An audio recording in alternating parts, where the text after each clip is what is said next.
Bismillahirrahmanirrahim. Assalamualaikum warahmatullahi wabarakatuh. Bertemu lagi kita dalam channel Ustazah Huda Rahmat. Dan kali ini kita akan menyambung pembelajaran kita dalam tajuk konsep kenabian siri yang ketiga.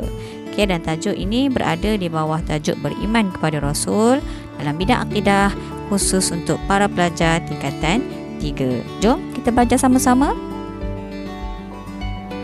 Okey. Pertamanya kita akan mengetahui dan mempelajari berkenaan dengan ulul azmi. Okey, apa itu maksud Rasul ulul azmi? Okey. Rasul ulul azmi ialah rasul yang mempunyai kecekalan, keazaman dan ketabahan hati untuk menghadapi pelbagai bentuk ujian dalam dakwah menyampaikan agama Allah. Okey, jadi perkataan ulul azmi ini berasal daripada perkataan azam, keazaman yang tinggi, mempunyai keazaman yang tinggi dalam menyampaikan dakwah. Okey, kita perlu tahu ada 5 orang Rasul ulul azmi yang disebut oleh Allah Subhanahu wa taala dalam Al-Quran. Okey, iaitu yang pertama Nabi Nuh alaihi salam, yang kedua Nabi Ibrahim alaihi salam, yang ketiga Nabi Musa alaihi salam, yang keempat Nabi Isa alaihi salam, dan yang kelima Nabi Muhammad sallallahu alaihi wasallam. Dan kelima-lima rasul ini kita boleh rangkumkan dalam satu formula untuk mudah kita ingat, iaitu Ni Mim. N I M I M. Okey, Ni Mim ini mewakili 5 orang rasul ulul azmi. Seterusnya kita akan melihat pula apakah contoh kecekalan para rasul ulul azmi ini dalam menyampaikan dakwah. Okay, yang pertama Nabi Nuh. Okay, Nabi Nuh ini berdakwah dalam tempoh yang agak lama, iaitu selama 950 tahun siang dan malam. Namun dalam tempoh yang selama itu hanya sebahagian kecil sahaja kaumnya yang beriman. Begitulah kesabaran seorang Nabi dalam menyampaikan dakwah. Dan dalam masa yang sama, isteri dan seorang anak baginda juga kufur kepada Allah. Maknanya dapat kita fahami di sini bahawa hidayah itu adalah milik Allah Subhanahu wa taala. Yang kedua Nabi Ibrahim alaihi salam.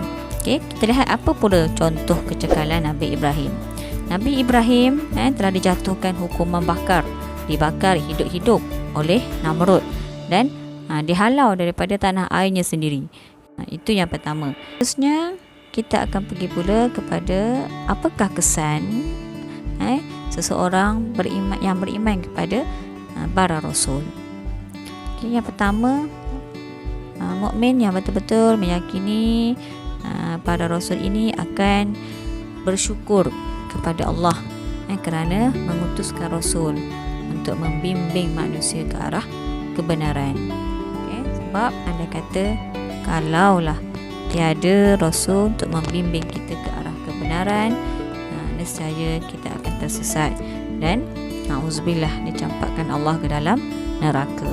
Yang kedua, mencintai dan memuliakan rasul yang membawa rahmat daripada Allah Subhanahu wa taala dan menyampaikannya dengan penuh kesabaran.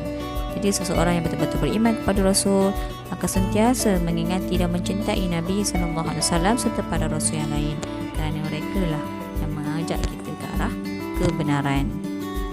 Yang ketiga pula, mencontohi Rasulullah sallallahu alaihi wasallam dalam semua aspek kehidupan.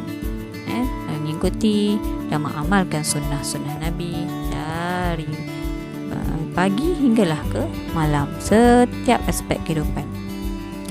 Manakala yang keempat, mendapat kebahagiaan di dunia dan akhirat kerana mematuhi ajaran Rasulullah sallallahu alaihi wasallam. Dan itulah yang kita idam-idamkan. Jadi berakhirnya siri yang ketiga ini, maka berakhirlah tajuk konsep kenabian di dalam tajuk beriman kepada Rasul.